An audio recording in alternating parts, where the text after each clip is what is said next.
All right, everyone. Good afternoon. Welcome to Beyond Baroque Literary Arts Center. My name is Quentin Ring. I am Beyond Baroque's executive director, and we are thrilled to have a really extensive, you might even say marathon reading from the new anthology, Beat Not Beat. Yes. Before we get started, I did want to acknowledge Beyond Baroque's presence on the traditional ancestral territory of the Gabrielina Tongva peoples. Little music. We acknowledge the wrong done to these peoples through settler colonialism, genocidal practices, violent dispossession of the land and of their land. And as an arts organization, we are committed to uplifting writers, communities, their poetry, and art. This program today, I think, is really a very important one for Beyond Baroque. This anthology, Beat Not Beat, really wonderfully edited by Rich Ferguson, S.A. Griffin, Alexis Rhone Fancher, and Kim Shook. Yes. It really, it's put together to sort of, to a certain extent, honor the beat tradition, California, but also to sort of highlight and extend that tradition.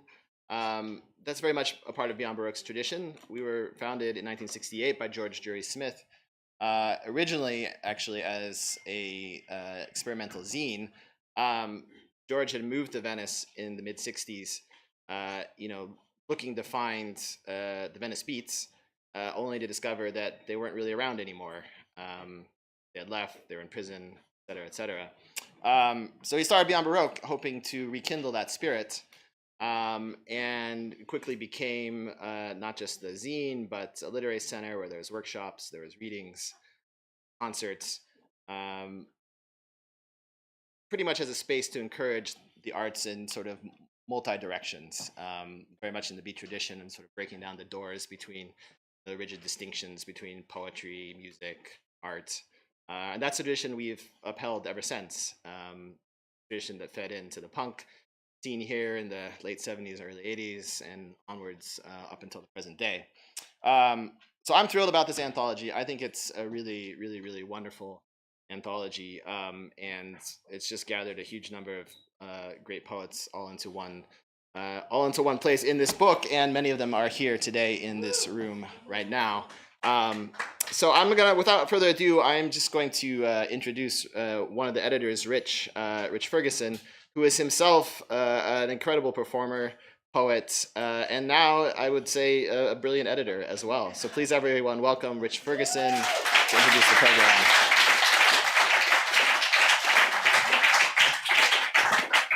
Thank you all for being here. I/the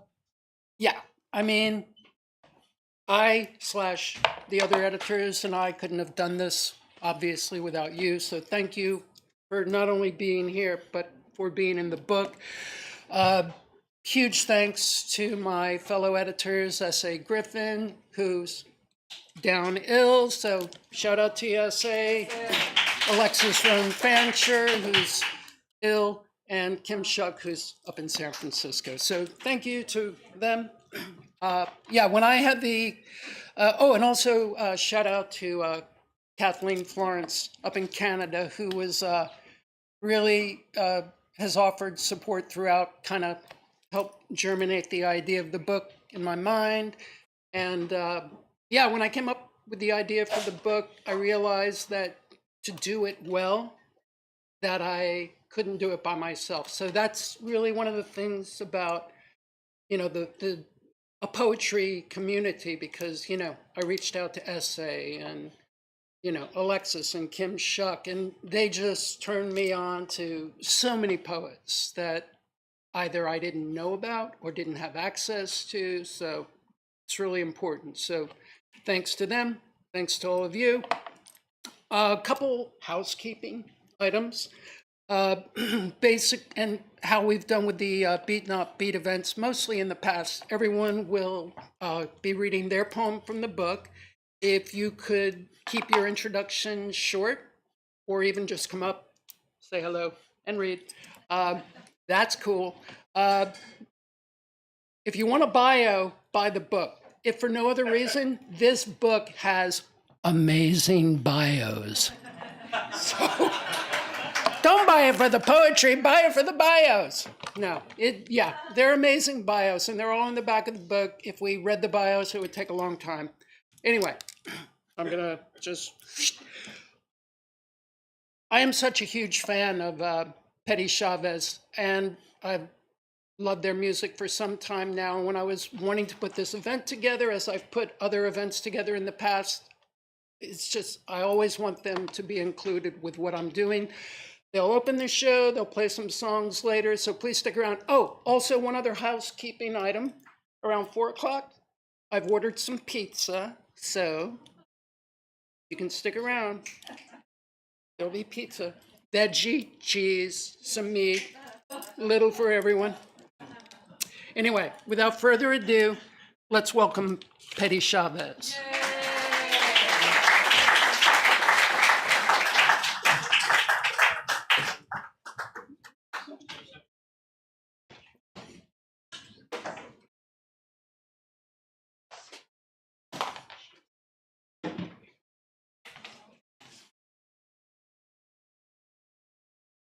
He's Petty and I'm Chavez, if you didn't figure that out.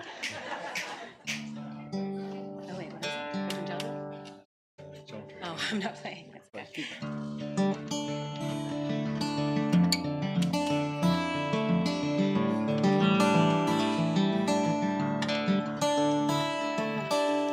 When it's your time, it's your time.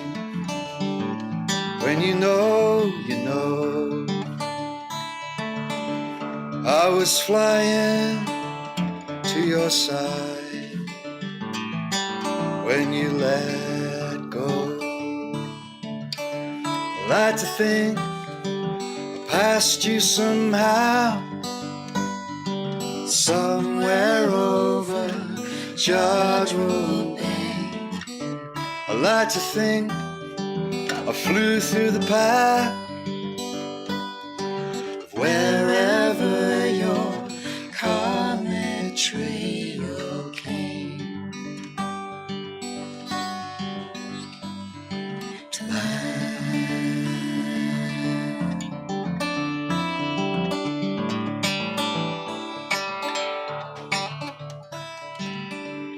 When I was young, I played with fire, I played with foolish things. Now I'm grown, see through the glass darkly. I like to think I carried you somehow in every bar, in every song. I like to think you were proud of me somehow, whichever well I drew my waters from. I drew my waters from.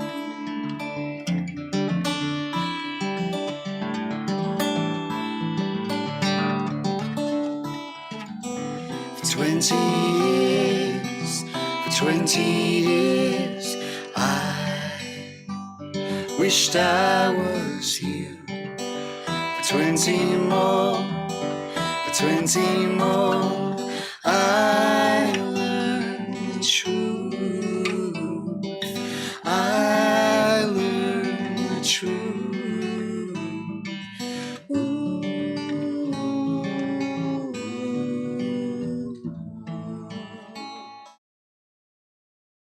Still believe I passed you somehow, somewhere over George Road Bank. I still believe I flew through the path wherever your beautiful soul came to mine.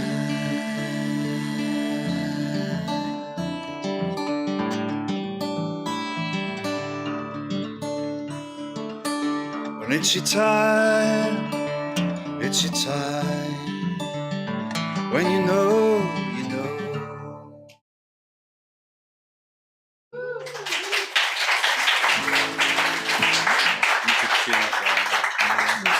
you want me to just start and you come in? Okay, all right. Thank you, Rich, for having us be a part of this. We're a big fan of the book, and I think we've been to more than one book event. So, Do you all have merch out there? you know what? It's not out there, but we'll put it out there.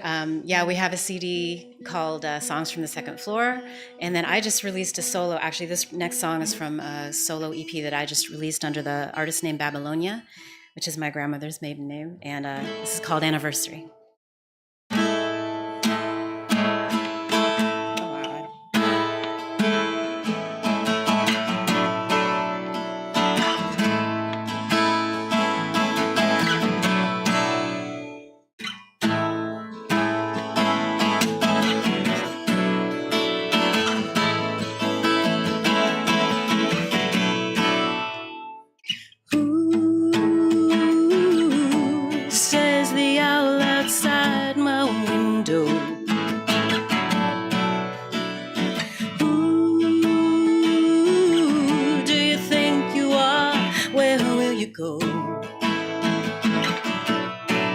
It's been 365 dry days, and the desert's got a mercenary wave stripping you down to your bones. Run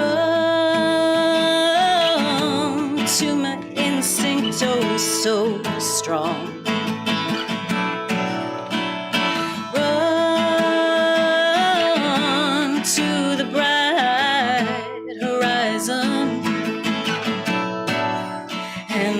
It's gonna help me clear my head when the sunrise turns the sky to red. I remember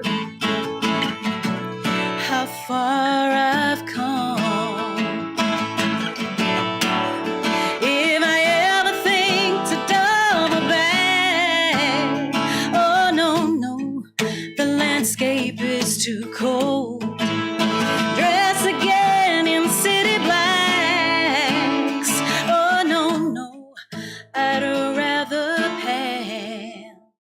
For gold, pan for gold. Dust, what we're made of, what we'll become.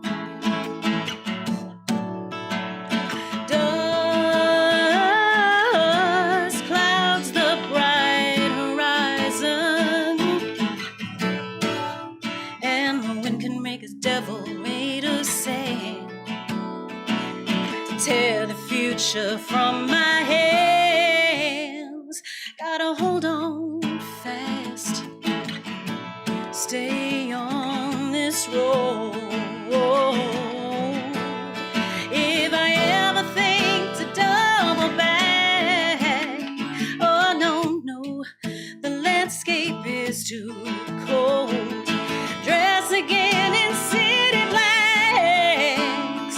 Oh no, no, I'd rather pan for gold, pan for gold. And an anniversary's a funny thing, with weathered hands, no trace of rings. Day still stings, the bell still tolls. The day still stings, the bell still tolls.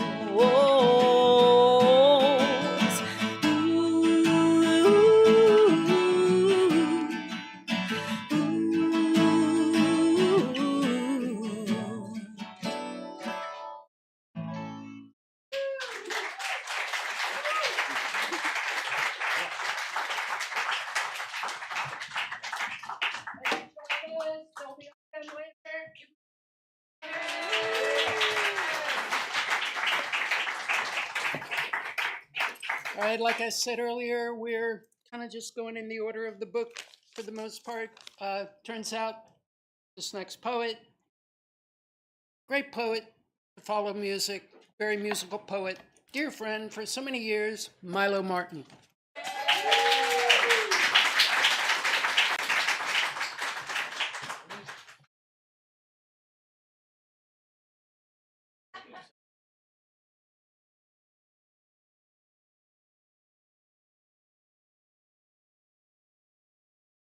Want to pay tribute to our recently departed sistren of the Los Angeles poetry community. I'd like to mention Holly Prado,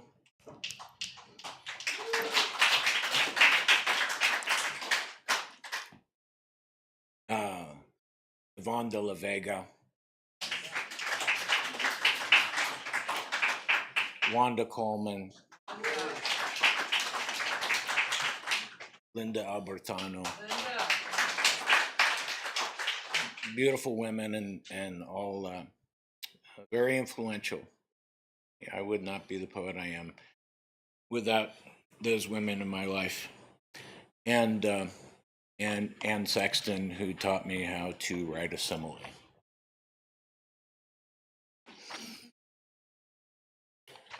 And let's include brethren Doug Knott, Scott Wannenberg, okay? Because, this is the great thing about being a poet, is when you do leave this earthly plane, you are able to leave something of yourself in your words. We can see your hearts, we can read your minds. And that's a beautiful thing about poetry. We can leave a legacy, and I've forgotten which page I'm on. Boom! And that's an 11, so I should have remembered that. 29 now. Here it is.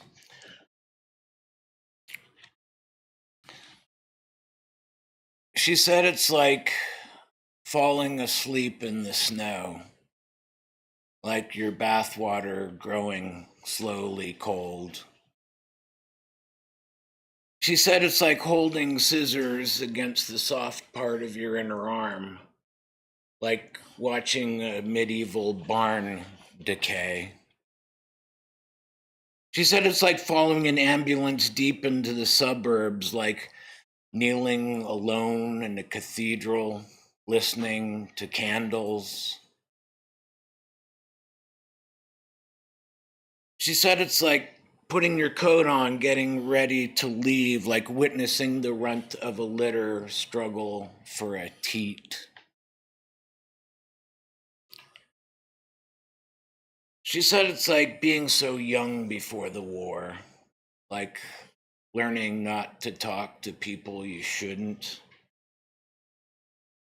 She said it's like combing the hair of a balding man, like coming home to find your goldfish on the floor. She said it's like tripping. She said it's like tripping. She said it's like tripping. She said it's like tripping. She said it's like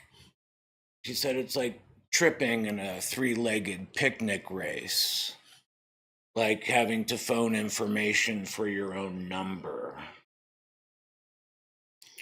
She said it's like the dead leaves folding under the mud and the broken glass, like climbing 7 flights of stairs to a soiree gone bad. She said it's like waking up and not knowing where you are sometimes. Like not owning a ticket for where you really want to go.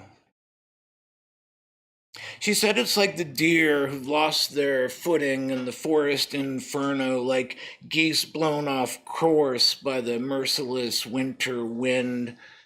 She said it's like your axle coming unhinged around a tight corner, like singing for your supper to the Ethiopian night. She said it's like, she said it's like, she said it's like, she said it's like, she said it's like a simile without a corresponding image. Like a De Maupassant story with the last page torn out. She said it's like blowing smoke rings with your eyes closed, like rings of smoke slipping through the seals of your eyes.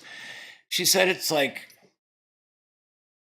finishing your last cigarette, putting it out on the floor with the toe of your boot. She said it's like, she said it's like, she said it's like that.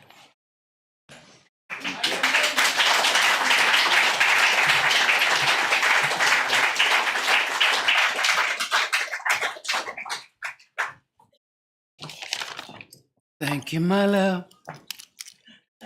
Up next, I'm just sort of going through my list. Up next, oh man, Michael C. Ford. I have, yeah, just, you know, one of the vanguard, you know, just thank you, Michael, for everything you do, just being you, your poetry. Also, Michael C. Ford, I have to, let's see, oh, there you are. I have to thank you, and I've said it before, but you were like the main guy for getting Jim Morrison in this book, so thank you for that. Like, I remember I was out for a walk and Essay texted me and he was like, guess who we have in the book? And I was like, I don't know who. And he's like, Jim Morrison. So, yeah. Michael C. Ford.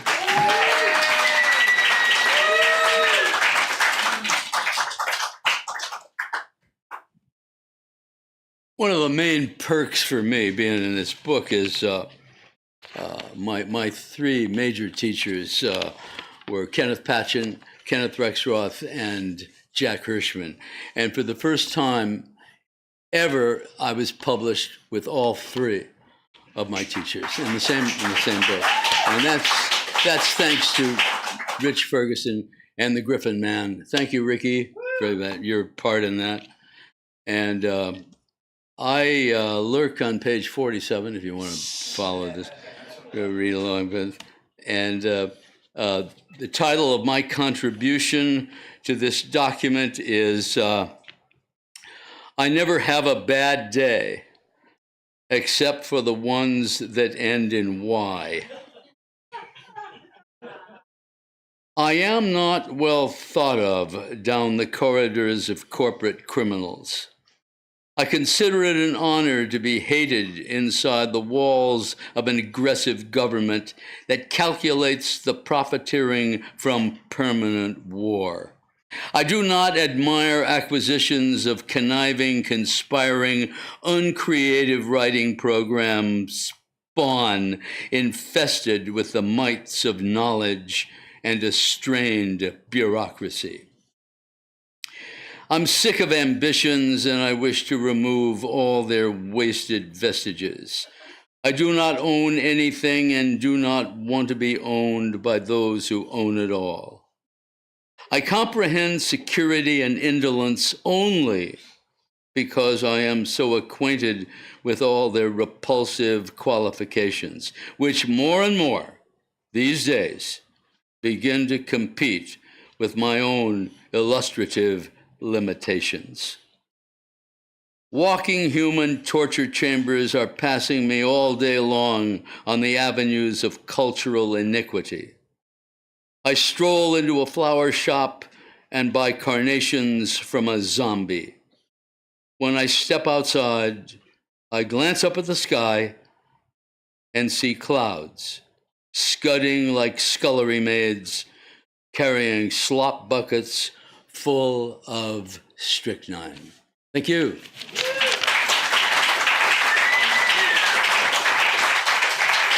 Michael C. I'm grateful to all the poets, especially early on when I would write you and say, hey, I got this idea for a book. You want to be in the book? And just so many poets were just like, they didn't question it. They were just like, yes. Poet who had faith very early on, Laurel Ann Bogan.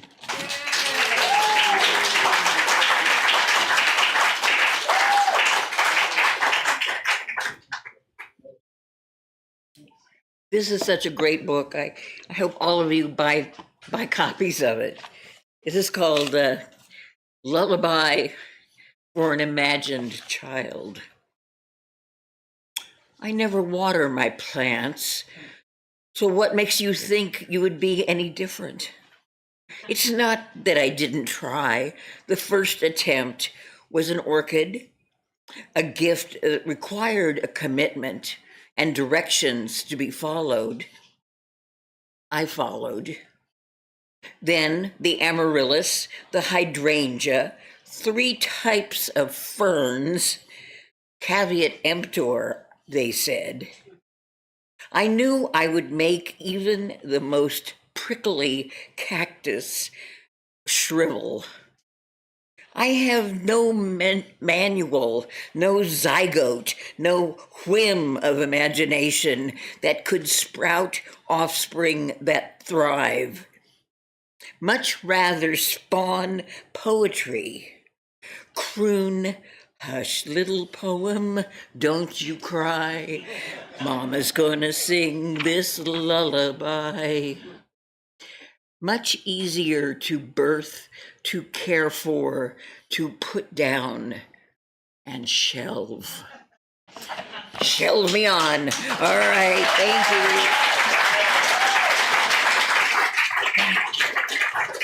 you. Laurel Ann Bogan.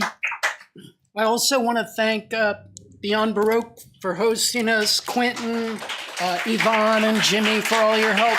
Thank you, thank you, thank you. Up next, reading Philomene Long's poem is Peggotty Long.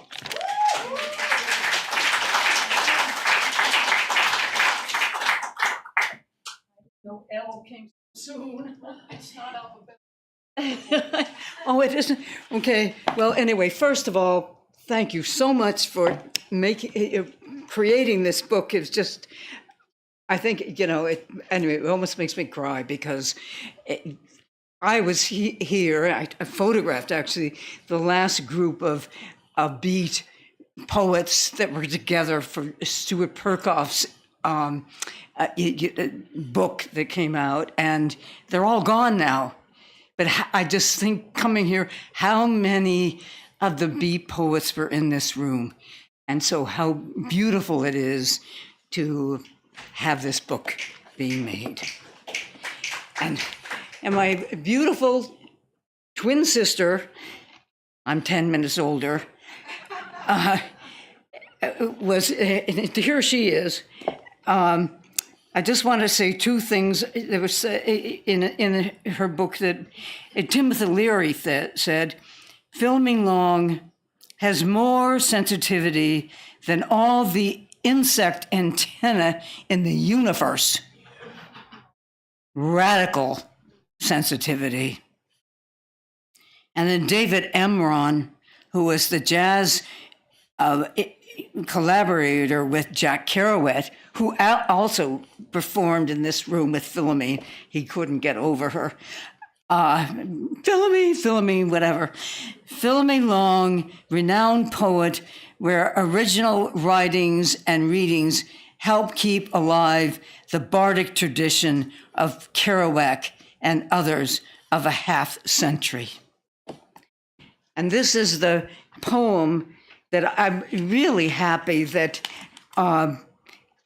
you, Rick, and the other editors, dear essay and Alexa, picked for this book because I love it too. Mirrors are sleeping winds. Mirrors are sleeping winds. In this glass room, its window dreams into frost Hours after hours pass. I sit before it, death swinging in slowly in her pleated black skirt, the night black and patent leather shoes. It is palatable, the sounds of the newly dead grinding their teeth in a grin of relief. Too soon to be ghost, too late to speak. As I, neither fully dead nor fully alive, sit within them upon their marble lakes. I do not feel their marble kisses. Open the poem, steaming on upon the poems, steaming on my marble lips.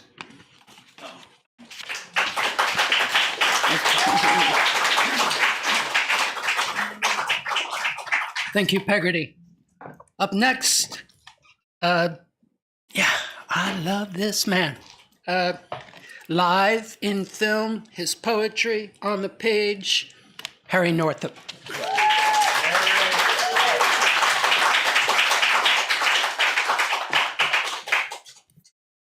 From Allen Ginsberg, I got A Sense of Freedom. From Gary Snyder, Precision. From Beyond Baroque and Poetry, A Home. And I'm grateful to be in this. Thank you very much, Rich. Poetry is a prayer, a spontaneous prayer, an emotion, image, or images, words put together in a clean, condensed way, a line as strict and free as the Soul Train line, with ellipses, hyphens, with no summation, light with shadows, love, gratitude, remorse, brokenness, patches, sewn together by getting out of the way of the wind through barbed wire, with grandmother's maternal gentleness and grandfather's paternal harshness, a breath with no beginning, no water pouring, only gratitude, receptiveness, flame of sky, open door. And Rich asked me to read a poem by my late wife, Holly Prado. We would be... Holly loved, she loved American poetry, and she loved Sunflower Sutra. She knew it by heart. For poets in autumn, roses become their concentrated shells, carriers of seed. Lorca, Neruda, Akhmatova, the dead we see, the dead who see us in this country where nothing ends, the birthmark on all our mouths, the slow mirror of bond. Why go on except for such a family? Thank you.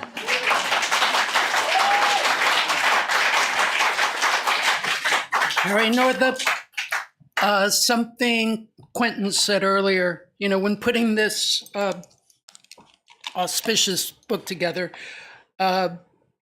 it definitely, definitely wanted it to pay homage to the Beats because, big inspiration for myself, but also wanted to, look to the future, look to poets who've, carried on some of those themes, rhythms, motifs, consciously, unconsciously, definitely wanted to be inclusive, to just, bring in all types of people. So that was really important when putting this book together. Let's welcome up next, Kenan B. Rains.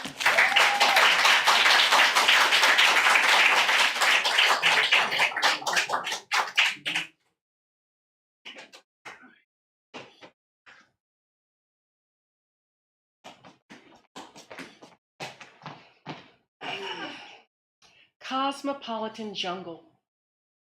Dynamic, thrilling, bloody, burnt, Destructiveness creates suspense for us as it stalks our pulse in the vegetated and concrete jungles, unnerving farmers in their fields where the sun is shining and the cool, strong breeze is cleansing.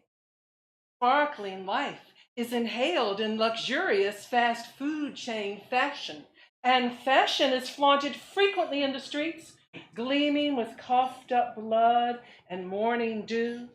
Jungle, jubilant, insatiable savages, numbed by beauty and fear of napalm. Sophisticated savages, esteemed in hygiene clean, sacrificing humanity, violently overfeeding destructiveness, biting the feeding hand of the land, entertaining false securities, freeze-dried faith, and shackled motivations. Casual flinch. Tune out the pain of awareness.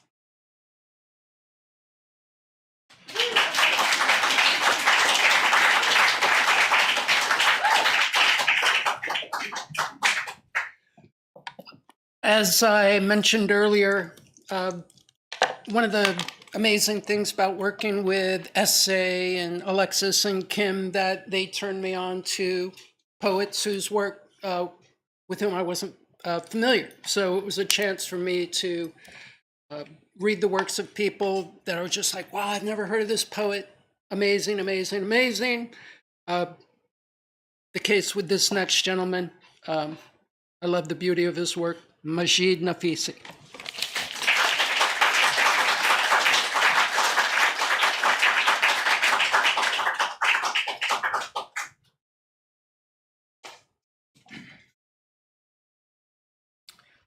Okay. Hi to everybody. Hello. Hello, Anne. Laura Anne. Beyond Baroque is my home.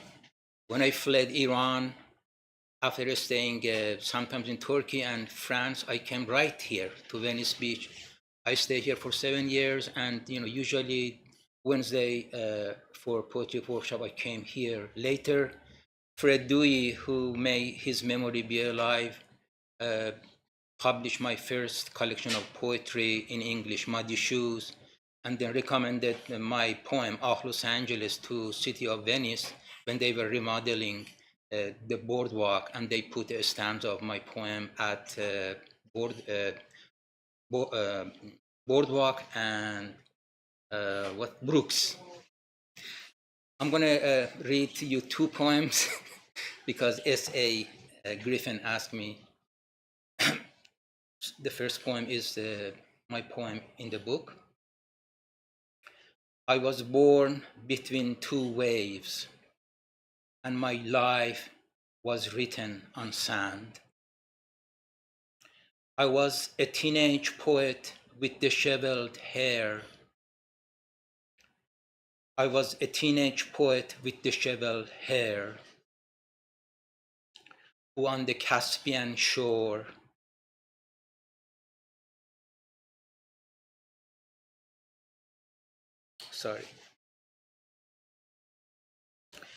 I was a teenage poet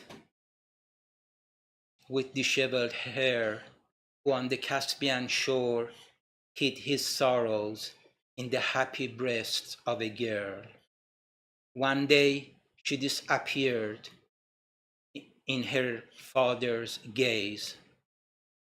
I threw myself at sand in rage and let the wave pull me toward the sea. Then I returned as a defiant student, and far away from the gaze of petrol, I wrote on the sandy surface of an intertidal zone, long live freedom, long last the union of the fishermen and the rice growers.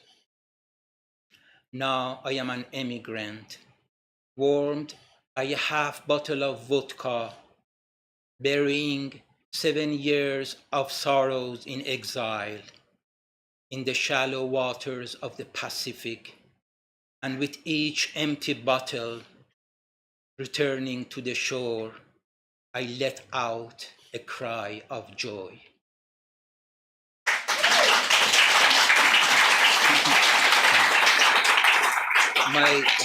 My second poem, which was published in Muddy Shoes, is called Secret of the River. I wrote it when my son Azad was 8 months old, and I took him around the Venice canals. By the way, this poem, the first stanza was published, was inscribed in Studio City in the Los Angeles riverfront, as a project for taking care of the Los Angeles River.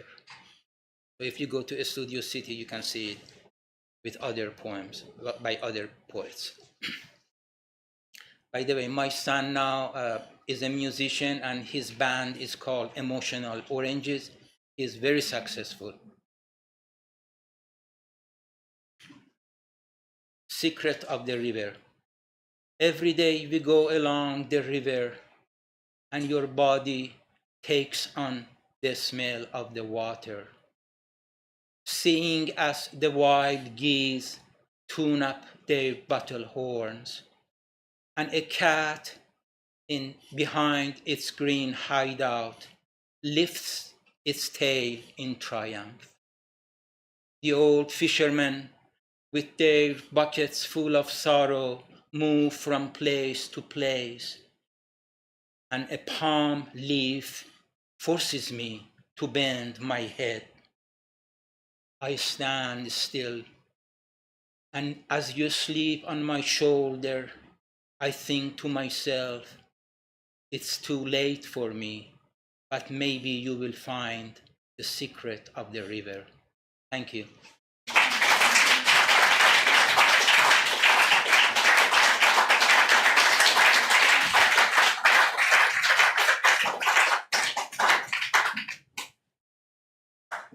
All right, Majid Nafisi, thank you so much.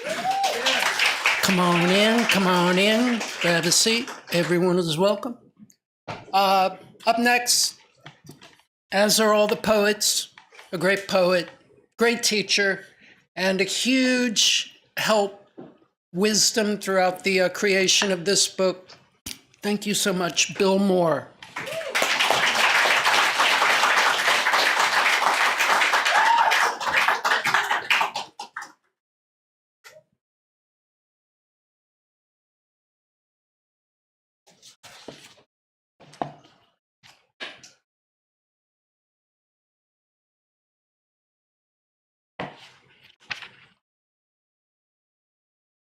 I'm looking forward to this summer possibly getting cataract surgery.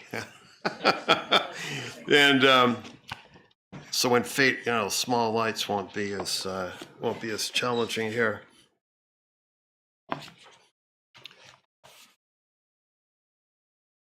Good work if you can get it. I work for the Secret Service of the imagination. The president, who is limited to a term of 3 days, can walk around completely unafraid, talking with people, telling jokes, and just being happy. So it's a pretty easy job, protecting them when the vote comes in and the announcements tacked on a bulletin board next to lost dog and parrot flyers, saying the woman who just finished painting a still life of her baby's diapers has been elected president of imagination from 10 a.m. to 1 p.m. 3 days from now, so get the inaugural music planned, swirl up the volume. I've never come close to being elected president of imagination myself. I'm too grouchy to run a campaign, although if I could get a little more mellow, at least here's a distinction that doesn't require a lot of money or awards to be nominated. But I'm enlisted in its Secret Service, and I'm very honored to be trusted with that responsibility. Thank you very much. Bill Moore. Yeah. Up next, this poet has done so much for the Los Angeles community with all her support, her grace, her generosity, and she's got a new book coming out on Moontide Press very soon. Let's welcome Susan Hayden.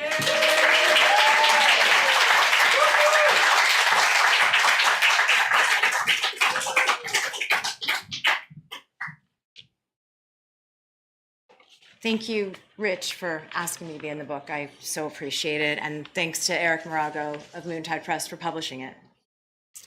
This is another version of a She Said poem. It's based on a true story. It's called She Said the Healing Meter Has Expired.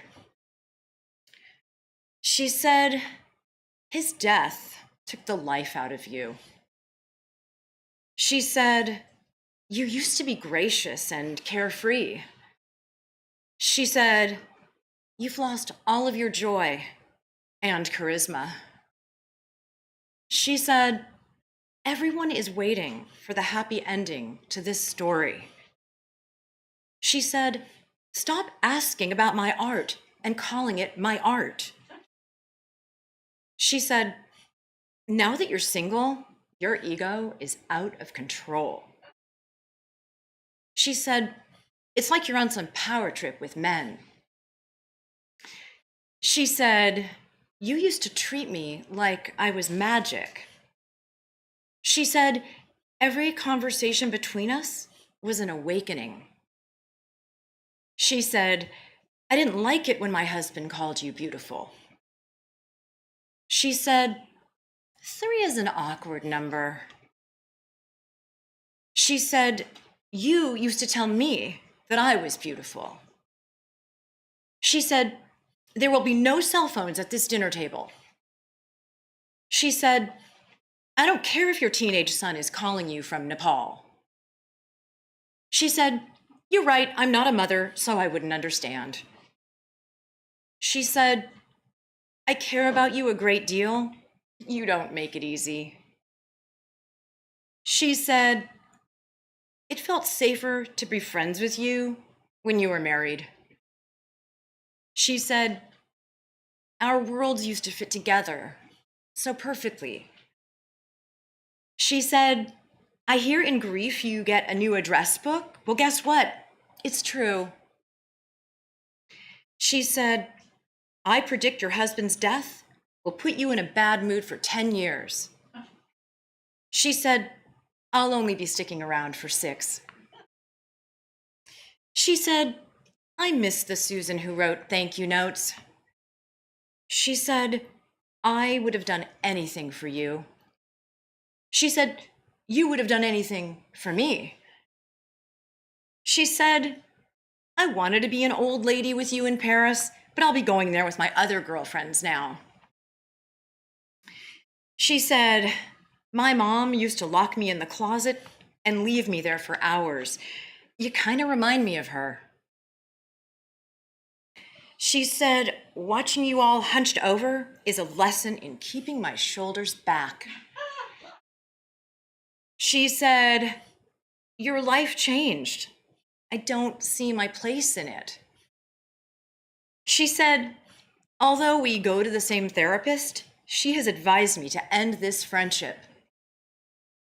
She said, I need a break from all this sadness. She said, I admit I liked you better before he died. She said, sorry, but I can only show my courage in your dream. Thank you.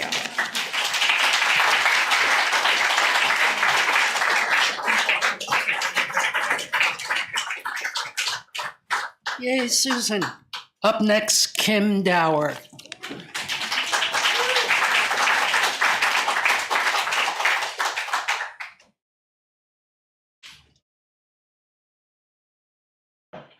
Hi, everyone.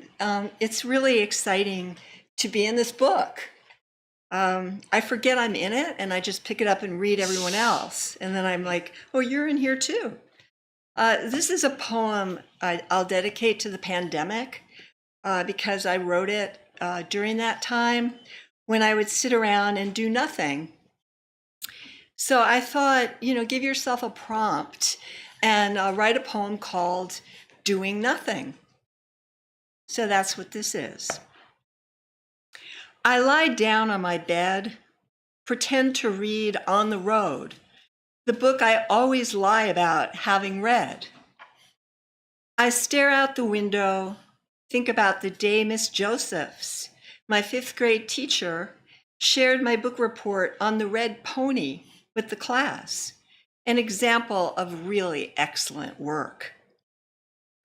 But today I'm doing nothing, just staring at my fingernails. I choose to believe the latest research, that doing nothing can lead to bursts of creativity, ideas flowing like a revitalized creek through a ghost town. Lava can erupt from an inactive volcano. I get up from the bed and sit on the floor in a half spinal twist. Apologize to the dead, which takes a few hours since many people I love have recently died. I'm sorry I didn't come over sooner, I tell my mother. Sorry, Dad, I made fun of you when you said things like, he's as old as the hills. I'm sorry to a poet who loved me. To be precise and completely fair to myself, the word doing in front of the word nothing changes the word nothing, lifts it into the world of action. I realize this as I stare at the electrical outlet, wonder what I should plug it into. What kind of lamp might work well in that corner?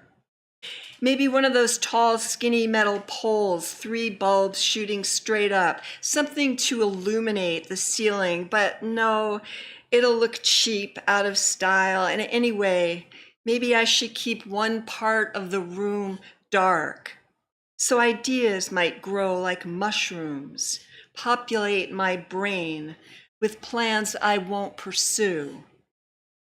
It might be time to really read On the Road, but another stream of consciousness competing with my own might incite an inertia tsunami.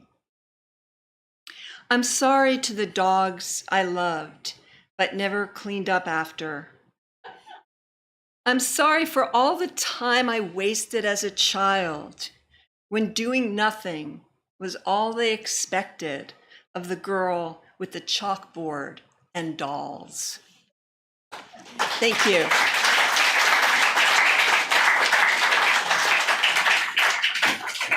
Kim Dower. So, 2 poets in the room, Milo Martin and this next poet I knew back in my previous life in San Francisco. And this next poet, I think I've known a little bit longer than you, Milo. Anyway, someone near and dear to my soul, all the way from Oakland. He came here from Oakland to be here today, Richard Loranger.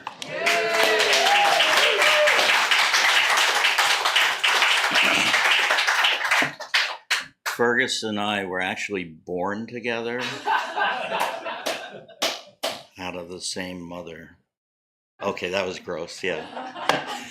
Hi, I'm Richard. I'm down from Oakland, and I guess I'm representing because there were 2 other East Bay poets who were supposed to be here, Cassandra Dalla and K.R. Morrison, both of whom couldn't, and they both have sent their regards. And I just want to say, come on up and see us sometime, y'all. Beyond that, I won't take up too much more of your time. In fact, I'll take up exactly 3 minutes. I stand on a broad, flat rock.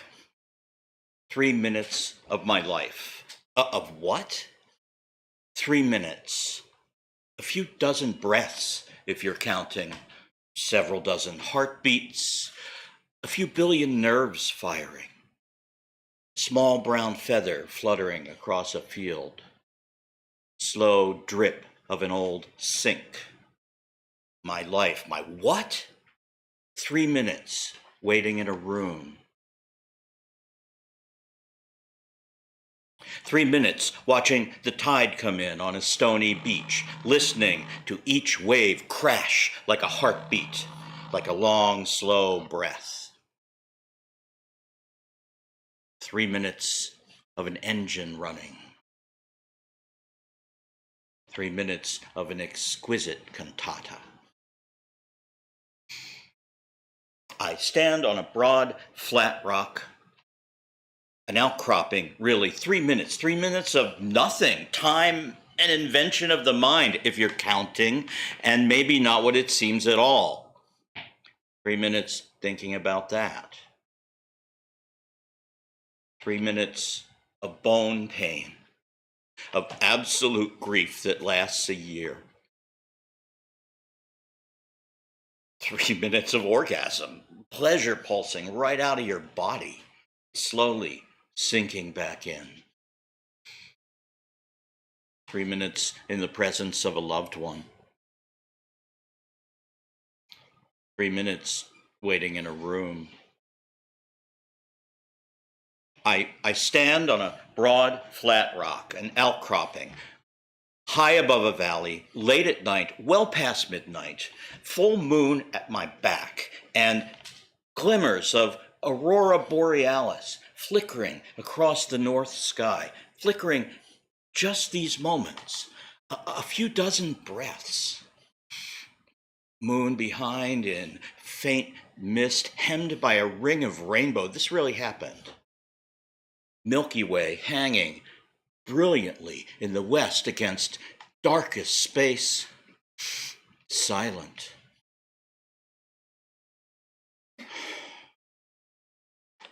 And the stars shift imperceptibly. I mean the earth, if you're counting. And the slightest hint of dawn comes in from the east and dims the spectacle. And that's it. It's over. Oops. Yep, thank you.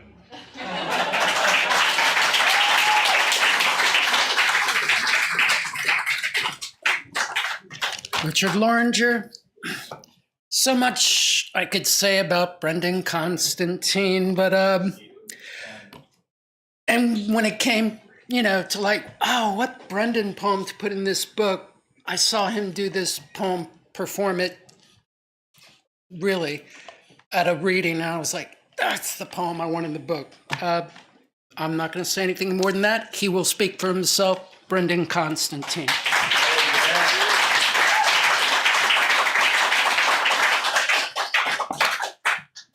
Hello.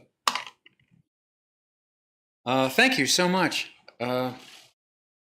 Thank you to everybody that's read. Thank you for your work and your example. Thank you so much, Rich, for asking me to be part of this. Thank you so much for the under-applauded Eric Morago, who keeps many plates spinning. Thank you to Beyond Baroque. This is Unscheduled Poem. The next time you have the falling dream, try to spread your arms like the letter Y. Not only will you land easier, you'll keep the picture longer. Your grandparents in their flying suits.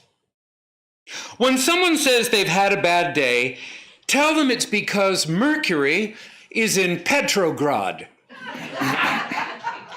When they correct you, say, no, it's actually the old name for St. Petersburg. When they walk away, be sure to shake your head. This is the time we did not agree upon for poetry. You remember, it was now. The last time we met like this, we were strangers. Not like today, the two of us, intimate as books. Back then, you were all about anonymity, and I recall thinking I was in the absence of true genius. This is much better.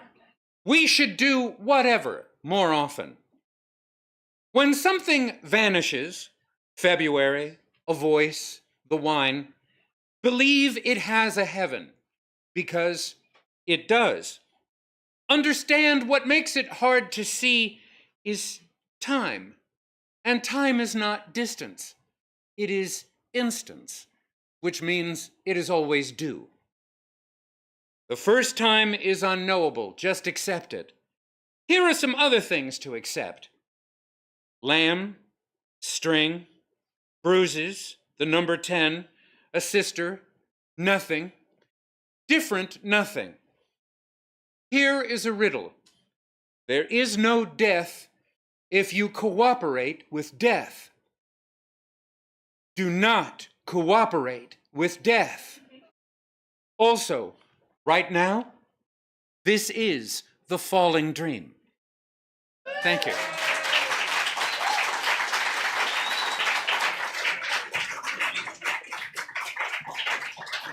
Thank you, Brendan.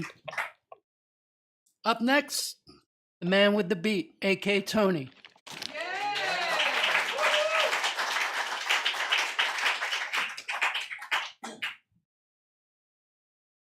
Hey, who hollered that out?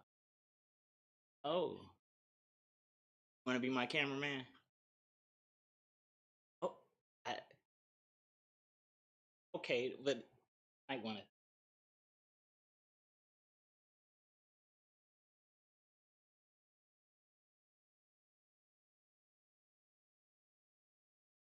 How you guys doing tonight? I'm heard this afternoon. Great. Thanks, Richard. This is entitled Sankofa Scars. No matter how funky we get, no matter how cool they think we are, am jazz, always swinging the blues in rhythm with soul. No matter is the blackness that we cannot escape. Time continuum ain't no present state. When we don't know what was stolen from our backpack, picks us up and takes us back to Africa's bell of 6'8". Sankofa word, bird, wait, wings of her way. She fetches us up in her beak and flies you back to the beginning of beyond. She got a way of pecking at our neck like naps. She got a way of making you turn our neck and slap you in the back of the head. She got a way of making us remember those whips. She got a way to make us rhyme with that rhythm. She got a way to loosen up and make us sweat that tight. She got a way with skin, wood, and metal sounding all kettles, festivities before the feast, because we are festival.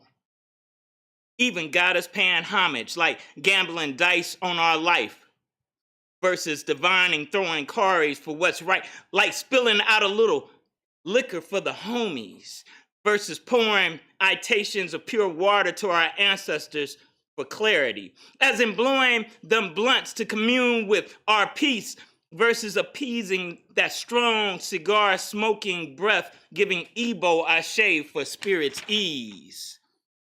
Sankofa ain't no clandestine. The power of the past is a lasting knowledge. And if we don't know our story, future is just an unknown edge. How far is our lineage? And when will it start before it's too late to realize we were apart?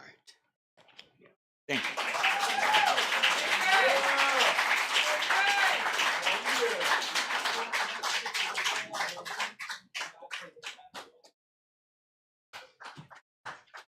Thank you, AK. Up next, someone else who's done so much for the LA poetry community. Poet who just is, last couple times I've seen her, she's just having these amazing hair days. Nikel Davis.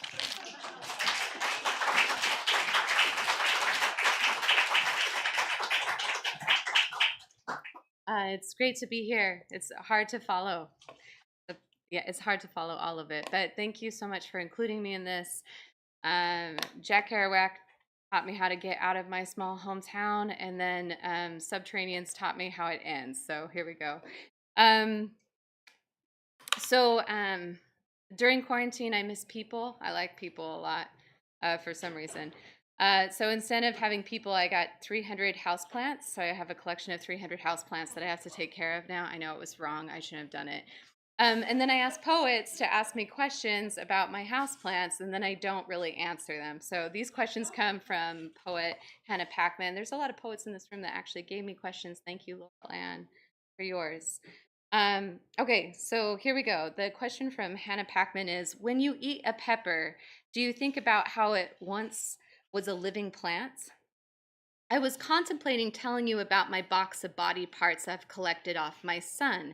How much of it I've tried, post-labor licked, piece of umbilical cord chewed, a wish on an eyelash swallowed. I do like the sweat and ache of pepper, the hurt of seed. I like to know what's in your stomach, now that I've disclosed who is missing from mine. Such exchanges result in friendship, a truth and dare stock market. When my son was born, I made a wall of Jordans. That is, I pasted endless found pictures of starving kids from North Korea on my bedroom wall. I named them all Jordan, like the river. My husband stopped coming to bed and instead spent all nights with porn. When I eat, I think of emptiness. You? Which soil improves your sex life?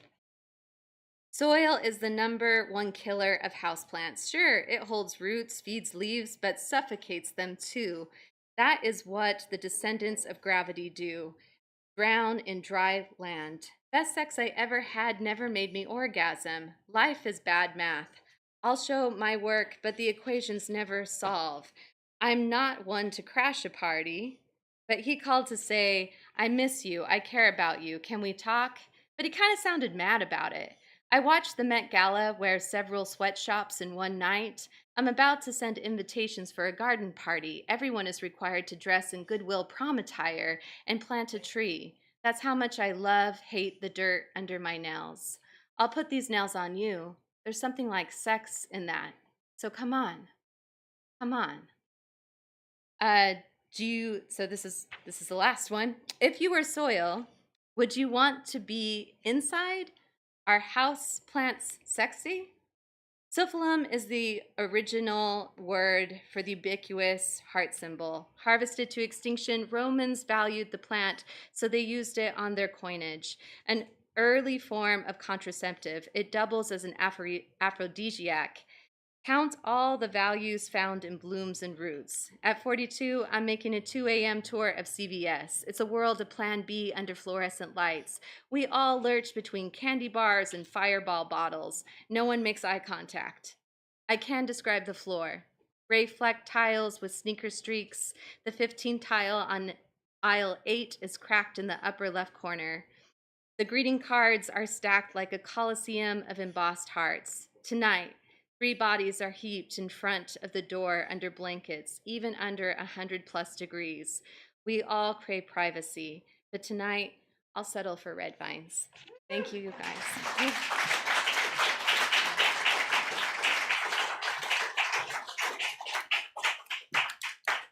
Catherine, were you able to make it? Are you out there, Catherine? Okay, then we're gonna move along. Bob, are you good to go? All right, up next, Bob Brannaman.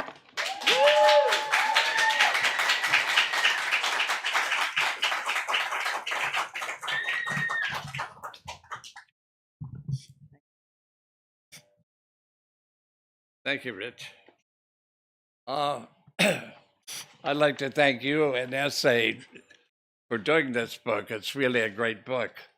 I think every California and otherwise poet that I love is in this book. Really great work. I feel so honored and privileged to be in it. This is my poem that's in it.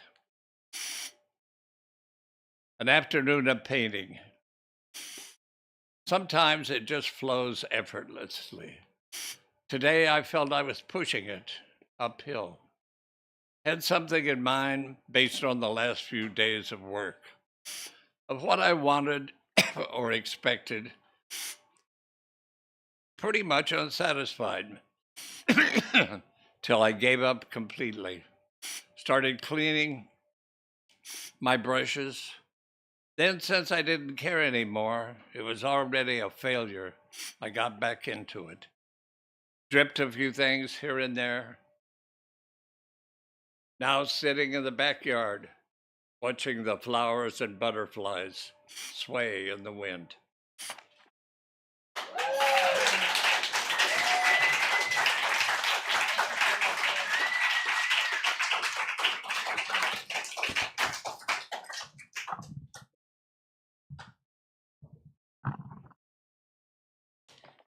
We can go through set changes like crazy here. We're good that way, yeah.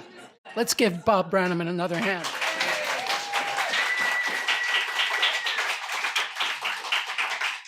Up next, so happy to finally have him reading at one of our Beat Not Beat events, Kevin Ridgway.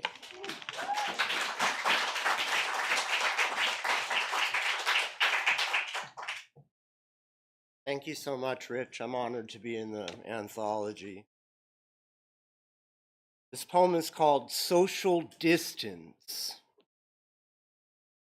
I have no children, am divorced, and I've got a dead girlfriend. I do not go to parties because they all ask me why I have no job and why I have no kids. And please don't make them feel uncomfortable before they are drunk enough to act like they are listening. When I discuss my mental illness and the fact that I'm a fair weather friend of Bill W., which spoils their fun. So I don't go to parties anymore because I am too afraid I'll want to throw a one-man party beyond midnight while they all sleep, safe and sound, and unaware of the sinister side of me lurking among shadow demons in search of a light that will lead me back to them before they all wake up and notice that I've been gone. Thank you. Thanks, Kevin. Up next, another poet who's done so much for the community. Daniel Yorian. Woo!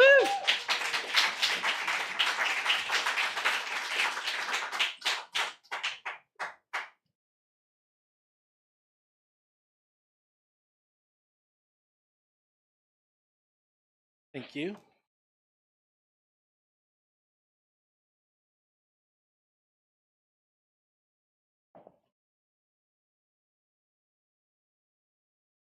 I don't think I need the microphone. I think you can hear me okay, right? Yeah. We're far below the dark shroud nights. So many signals lost in the dark shroud nights. Antennae await in the dark shroud nights. Cardiac heavyweights, dark shroud nights. Point of liftoff debate, dark shroud nights. Seek the cosmic gate.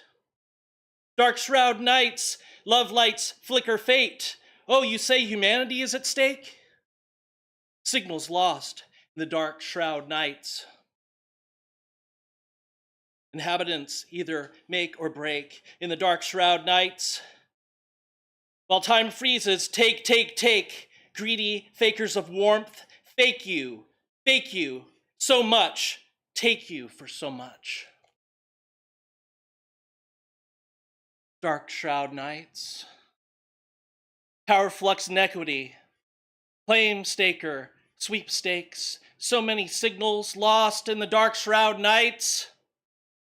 Beanstalk stalkers climb down, rake up all the magic, and state, I smell the blood of an impoverished man. All signals lost in the dark shroud nights. Something.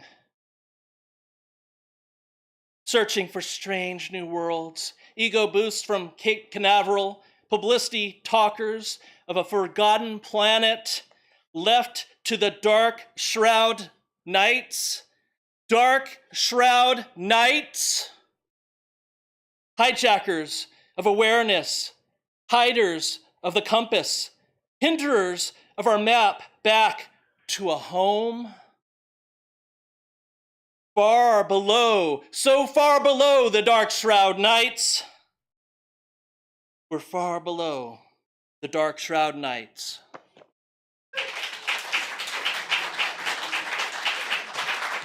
Daniel Yorian. This next poet was, oh man, one of the first poets I saw when I moved to LA back in the late 80s, early 90s, was going around readings, and I've seen him get really fierce. I've seen him get really contemplative. Such a range of, emotions, writings, an educator here in Los Angeles. Great soul, Steve Abey.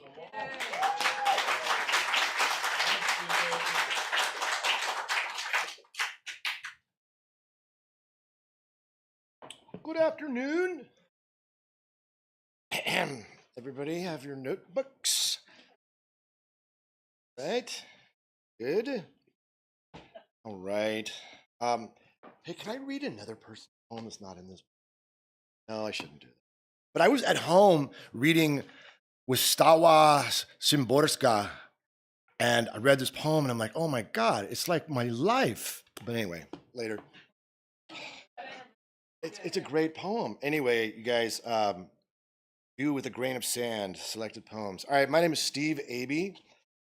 My punk rock name was Steve Baby. Just kidding. But Gary Leonard called me Steve Rabies, and I thought that was kind of cool.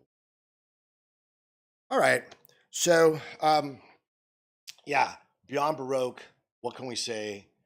You know, this is the perfect podium for poetry reading and for just anything, and it's such a great place to be. I used to come here when I was in high school and younger with my folks. They used to, LA Theater Works, I don't know if they're still upstairs, but they used to do these play readings, and then just everybody who did poetry.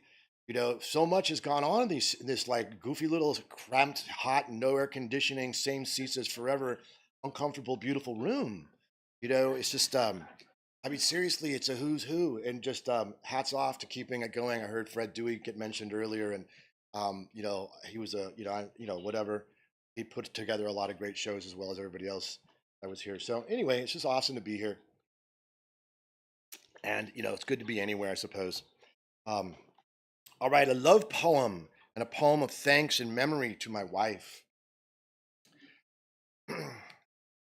I used to have a lot of things in my head, all kinds of wild dominoes. Now we live with the stones of truth. One ain't better. They all the same, broken from the tree of meaning, a sea awash in the cold now of never again. It's there. You look close at what you're breathing.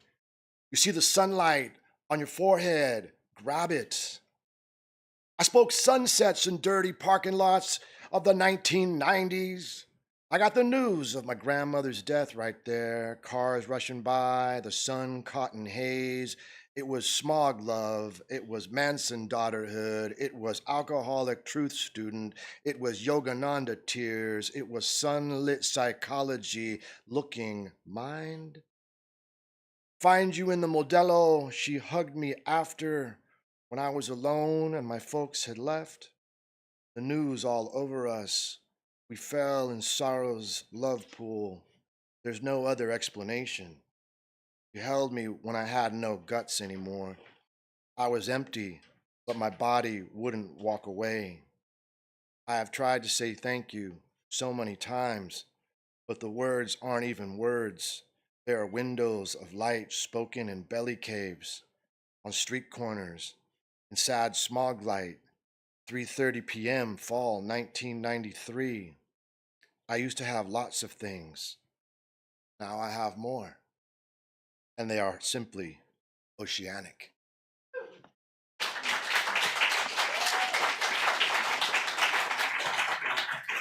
Steve Abey. All right, just a couple housekeeping things. I want to make sure I don't miss anybody. Phoebe, are you here? I didn't see you. Just want to make sure. Luke Johnson here?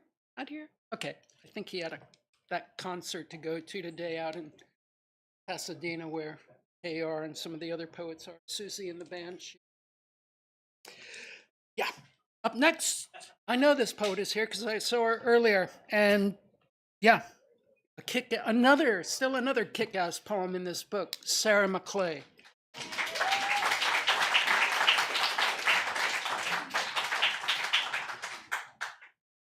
Can you hear me okay? I have to give a shout out to Alexis because she was the person who sort of reached out to me. So thank you, Rick. It's great to be in this book. Great book. Song of the Broken Dice. It was then that I quit bathing. Then that I could no longer share my body in the sleet or even along the rain-bathed diagonal street that revealed a room for rent in the run-down mauve of a Norman French facade, its jutting helmet. Then I'd wave instead to the lone Salvadoran widow staring from the window. Wave, that is, from my 1/5 paid-for car. It was then that the sky was hung in sulphurous peach, hung in murky scarves or nylon, slightly but distinctly light. Then that I could not share my gray face, that I let my mouth go slack and barefoot cross the wet cement to pee, and then that my blood was horses, night ones, hooves, my eyelids for a month, no more, itched viciously at night, and below one eye, about the size of a piece of mica, no longer reflecting. Then that a patch grew red. It was then that the 6 Minervas rose like a beat hallucination, open-eyed, yet pupilless, in the way of certain Roman statues standing over 12-foot tall at the base of Carondelet and Coronado. Then that, just to sample some final remaining irony, the wisteria, nearly completely dead on one side of my courtyard, exploded into maybe 80 purple, graceful blooms in the sudden sun, and the sodden eucalyptus held up 12 new leaves as the faded paper of its earlier coins began to fall. And it was then, right then, as the leather, saddles, wooden, slatted cider press, the old piano, found their way to storage, copper tub to salvage, a few bicycles to trash. Then that the rumpled laundry-festered throne unfolded on the sofa. Then that the dust collected. Then that I gave up making, even trying to make the bed. Then that the dishes gathered in the sink and broke. Then that there was no further point in hiding. And it was then, as always at that time of year, that jasmine laced the chilling air, scumbling even numbness, even nests of panic, fear. Its sweetness undermined resolve. Its scent undid the winter.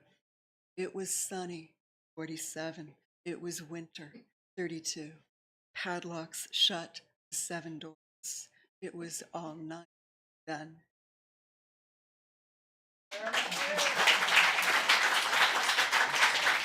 Thank you, Sarah.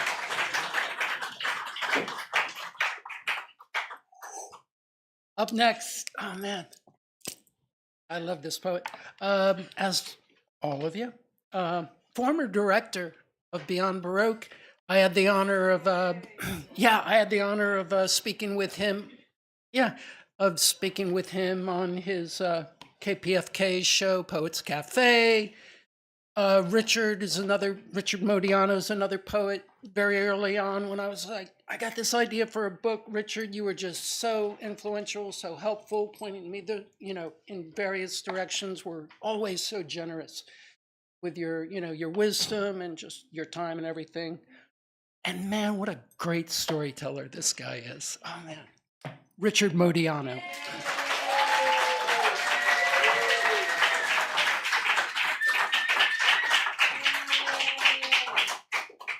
Thank you, Rich. This begins with an epigram. We are not in the least afraid of ruins. We are going to inherit the earth. There is not the slightest doubt about that. The bourgeoisie may blast and ruin its own world before it leaves the stage of history, but we don't care. We carry a new world here in our hearts, and that world is growing this very minute. Buenaventura Durruti, the Barcelona Commune, 1936.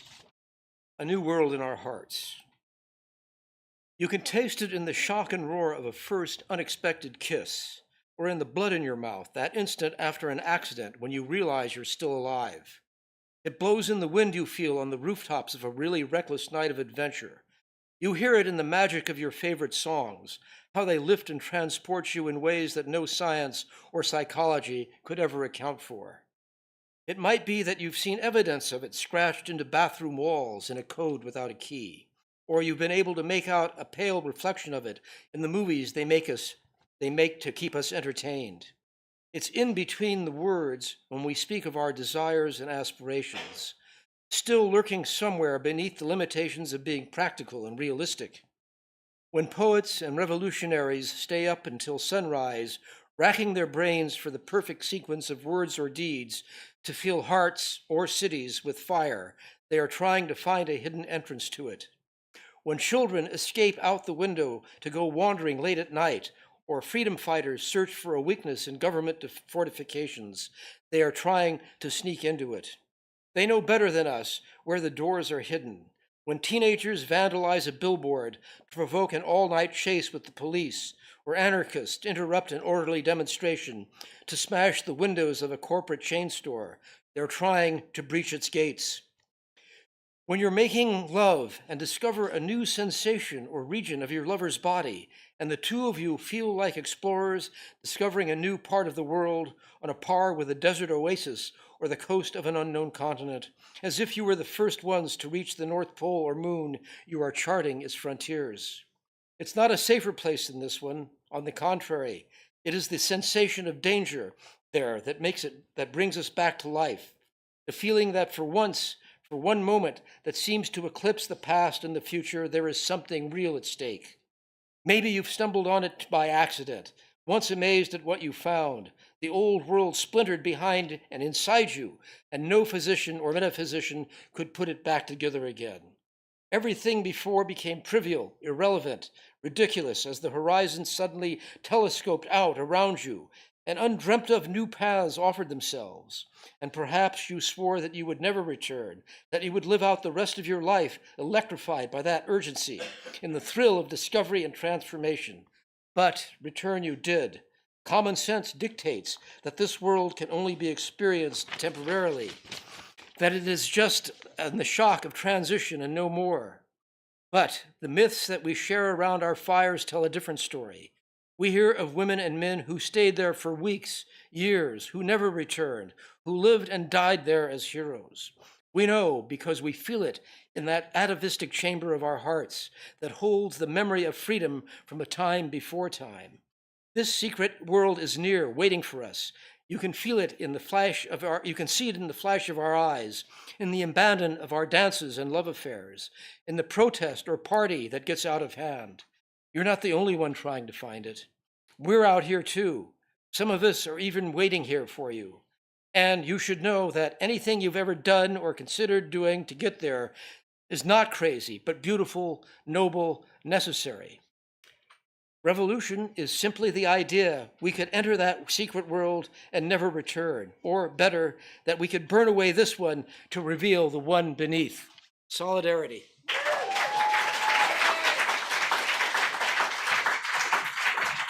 Solidarity indeed. Amelie, I didn't see you, but are you out there? Amelie. All right, man, we at Beaten Up, is there a poet who is in the book that I somehow missed? Man, what? Well, I know. I'm getting to you. I have a special introduction for you. Man, we at Beaten Up Beat are a well-oiled machine. I was thinking we were going to have to go for a little while, take a break, come back. But man, you all are amazing. We got through all the poets. So here's what I'm thinking. We're going to have Eric come up, say a few words, read his poem from the anthology, have Petty Shaw Petty Chavez come up, play a couple songs. That should maybe be around the time the pizza gets here. Take a break, and then we'll kind of see how it goes from there. If any, if there's some people around that want to like maybe read another poem from the anthology, from someone else, that would be cool. We could kind of, Anyway, amazing poet, dear soul. When I went to Eric Morago in the very beginning, like, Eric, I got this idea for a book. Never quite, he was just boom there from the very beginning. Man, it's just also been really cool to see Moontide grow. Over the years, all the great things they're doing. Susan Hayden's book is coming out. Can't wait, to see where you go with things, Eric. Poet, publisher, Eric Morago.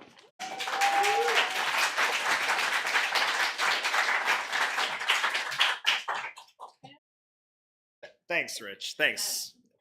I think you're a dear friend too. Also, the new home of Spillway magazine. If you guys haven't heard, I took it over from Tabop Bach. And so we're going to be announcing submissions for the first issue of that Moontide will be putting out soon. So if you don't know Moontide or follow Moontide, find us on social media. Easy to find, Moontide Press. If you can't remember the name, look at the book. It's on the back. Rich brings up the story about, how gung-ho I was and said yes right away when he presented me with the idea. It's funny because like the way that conversation went a little differently in my mind, Rich. No. I was definitely gung-ho from the start. I was like, yes, absolutely. But you had this trepidation when you approached me, like you were asking me to donate an organ or date my cousin. It was really endearing. One of those things I would do, say okay to, but I'm not gonna tell you which. But yeah, no, I mean, Rich, you were so amazing to work with on your book. If you guys don't have a copy of his book, get a copy of his book. Everything is Radiant Between the Hates. It's a fantastic book. And you were so great to work with on that. How could I say no at all to any project that you proposed to me? And this project is so important and crucial that, yeah, it was a yes before you even spoke.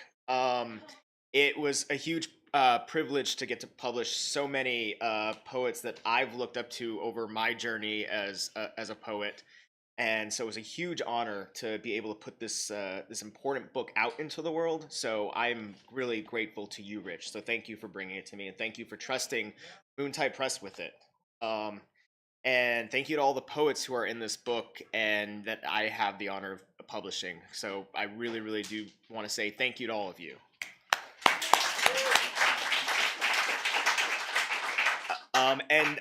My last thanks real quick, I want to say, because I don't think I ever publicly have, but there's so many poets in here, like I said, that I looked up to during my journey as a poet.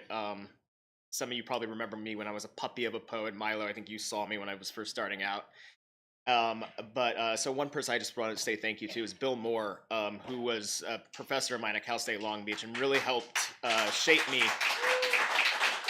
And has been past graduating, becoming, publishing books having books published of my own, and then taking over as a publisher. He's just been immensely supportive. So I want to say thank you, Bill.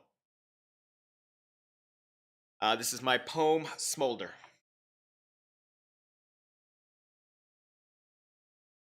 On my way to work, there is a fire burning along the highway, flames dancing like a stripper on a pole made of jet fuel. Everyone pulls over to the shoulder. They get out of their cars to watch, to take pictures. Hashtag morning commute. Hashtag destruction. Hashtag holy shit.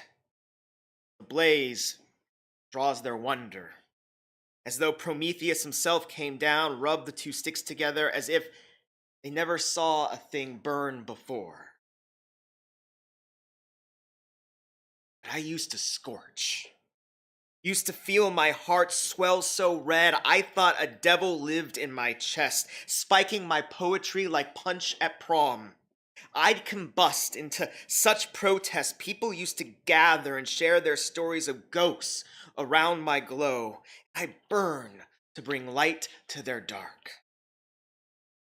That was before a mortgage. Now I make a manager's salary, not a writer's singe, suffer a commute 5 days awake, and find glaciers forming under ribs that once framed a furnace. Budgets are due, and I spend more time writing emails than I do poems. Later, the news reports on the fire, how it was started by a homeless man trying to cook his dinner. I hear this and I envy him. His hunger, his need to survive, to spark flint to feast despite risk of smolder and ash. He knows full well his gamble, how it could consume, how even if swallowed up by that very desire to live, at least he would go belly full. Torch to his own funeral pyre, with a parade of onlookers to see him off, their phones stretched towards the sky, cameras flashing brilliant. Hashtag tribute. Thank you, Rich. Eric Morago. When asked about the scars around your lips, tell them you were speaking peace in a shattered glass world. When asked about employment, say you are a wound collector on the broken frontier. As for where you reside, tell them your heart is equidistant between joy and suffering, the now and never, the sweet flower and Hiroshima cloud. Regarding why you say the things you say, tell them the full moon is in your mouth. When asked about the ghosts behind your eyes, tell them you sometimes spend too much time thinking about who you are to become rather than whom you are supposed to be. As for why some leave the world too soon, tell them death's reflexes are sometimes quicker than prayer. And speaking of prayer, let's go into our intermission break with 2 more songs from Petty Chavez.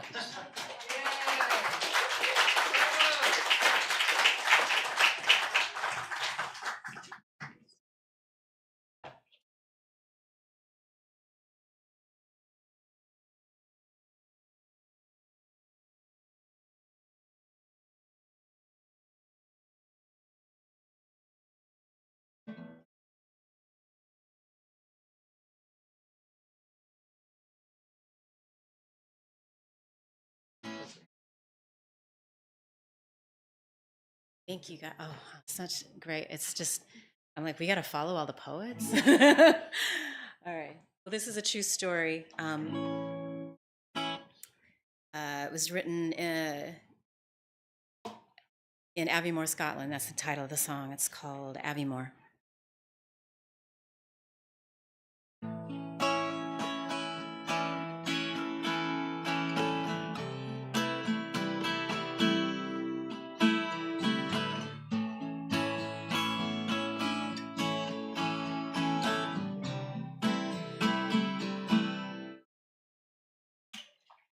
It was raining off and on when I cracked the curtains to the dawn.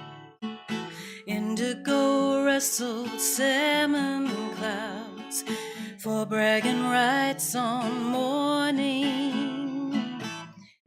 We just drove 500 miles with your mother's shotgun, cracking smiles, going to see her sweet grandchild and soothe some ancient longing.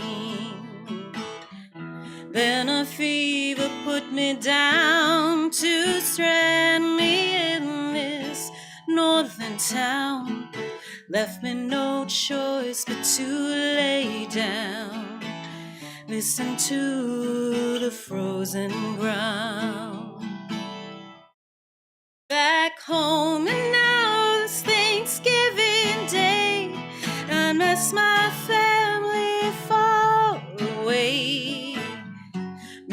Maybe I could borrow yours. In the skies I saw the lights of evermore.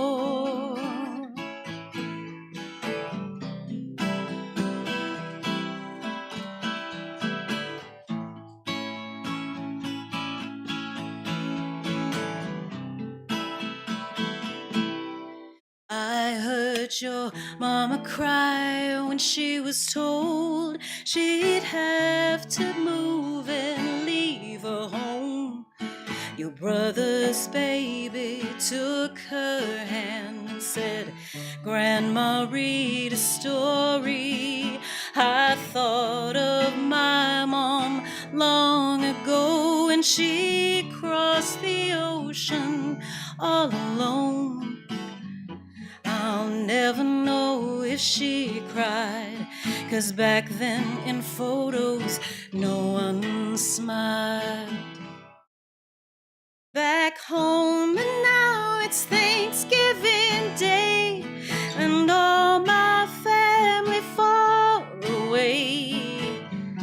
Baby, could I borrow yours? In the skies I saw the lights of evermore.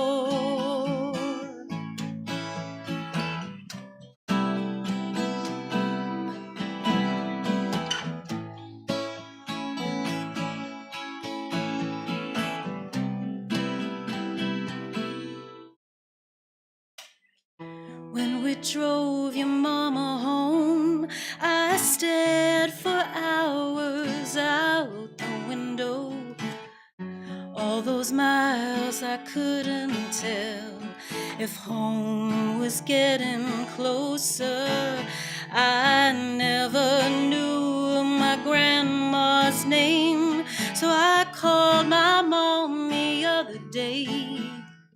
She said, it's patience. I had to laugh. Fate's got a sense of humor. Back home, and now it's Christmas Day. I miss my family far away. Now I know what longing's for. In the skies I saw the lights of evermore. Oh, in the skies I saw the lights of evermore. Oh, in the skies I saw the lights of evermore.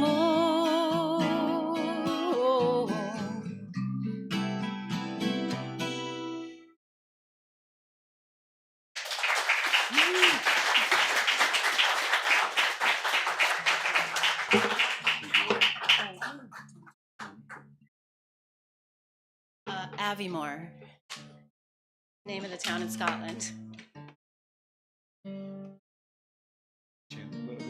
I can say so. So we're going to do one more song. I was lucky with this one. I woke up and I'd dreamt the song already, which is the most convenient way of writing anything. And then I told Sally about it, and she said, "Oh, this is sounds like the myth of Eurydice." So I wrote the verse, and she wrote the chorus. Did you do this? It's like the last frontier of intimacy, writing songs together. Comes just after cutting each other's hair.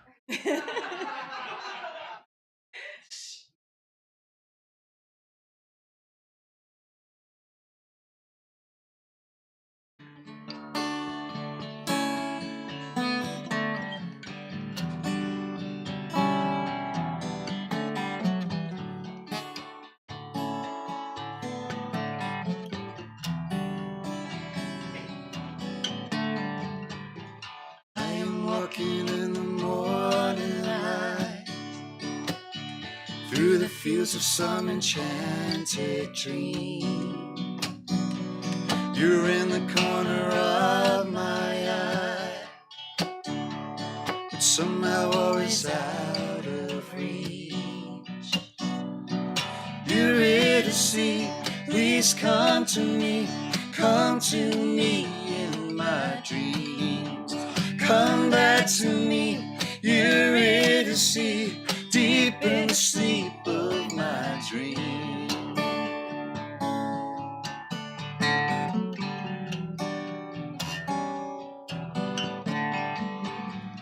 In the middle of a lonely night, I am woken by the siren's call, and the glimmerings of fight or flight, with no reason that I can recall. Eurydice, please come to me in my dreams. Come back to me, Eurydice, deep in the sleep of my dreams.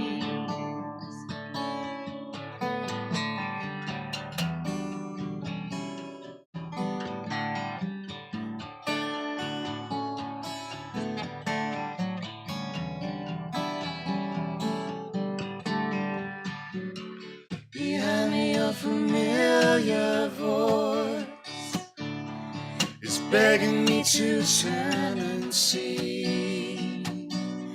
But if I make that fatal choice and look at you, you're lost to me. You're lost to me, Eurydice, deep in the sleep of my dreams.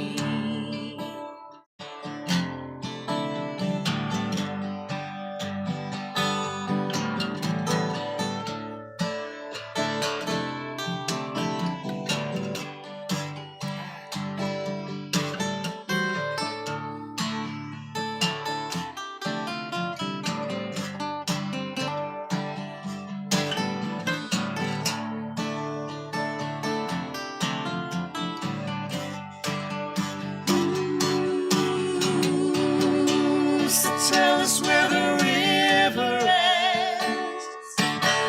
Who's to say we'll ever reach the sea? Who's to say we'll ever meet again? So stay a while and walk with me. Eurydice, please come to me in my dreams. Come back to me, Eurydice, deep in the sleep of my dreams. Eurydice, please come to me in my dreams. Come back to me, Eurydice, deep in the sleep of my dreams. Dream, dream, dream.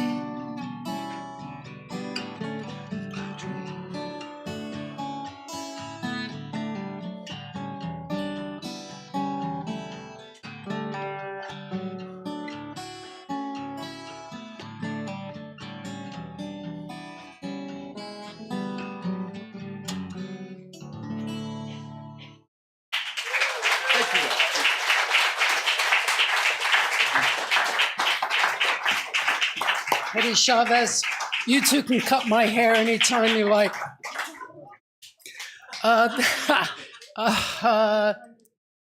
Let's take a break. What I will ask poets, if you that read or whatever, if you feel comfortable, want to come up for a photo, that would be great. Buy books, buy music. Hopefully the pizza's here. Chat. And we'll kind of see where the rest of the day takes us. Thank you for being here. Thank you, poets, for being in the book.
I heard you guys before, and I was trying to get you hooked up with this guy that I've lost his number now. Yeah, and check your number when you yeah. You guys are so good. Yeah, I don't know. I got invited to one of the school kids. Really nice. Hey, poets! Thank you. Rich wants a picture. So soft spoken.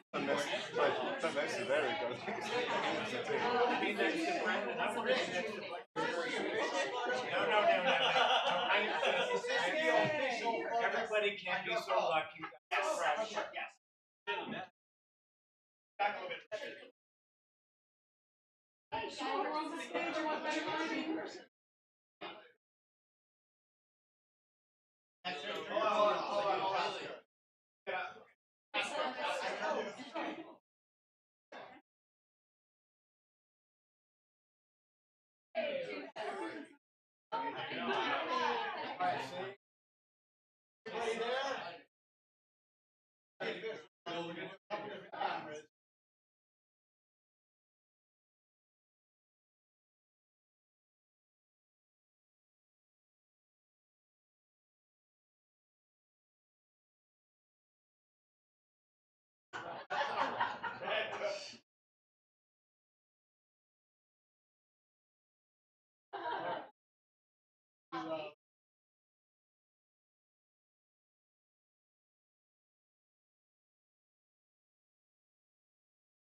How are you, boss?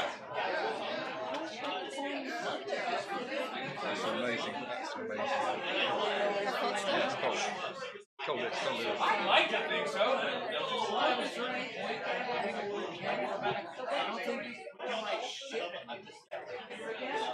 I can. Let me put that a little differently. I'm absolutely.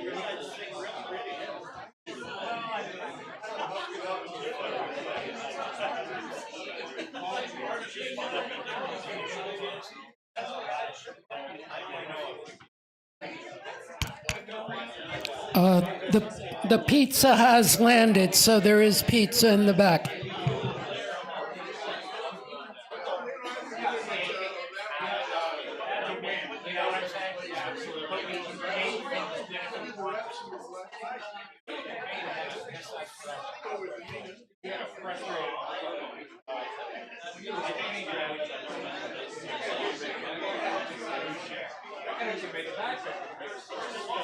Yes, but I have to abandon this at some point.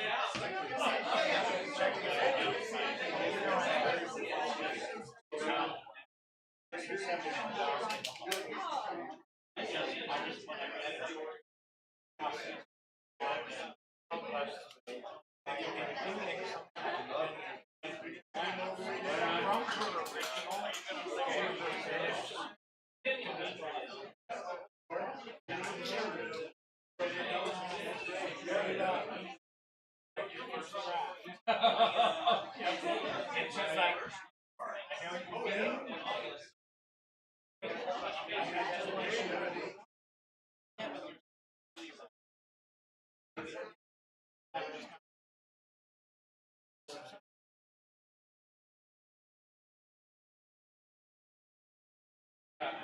it's rare. Revision process can be a certain step away from that original part. You think walking away from it. That's true. How to keep it vivid. Coming out.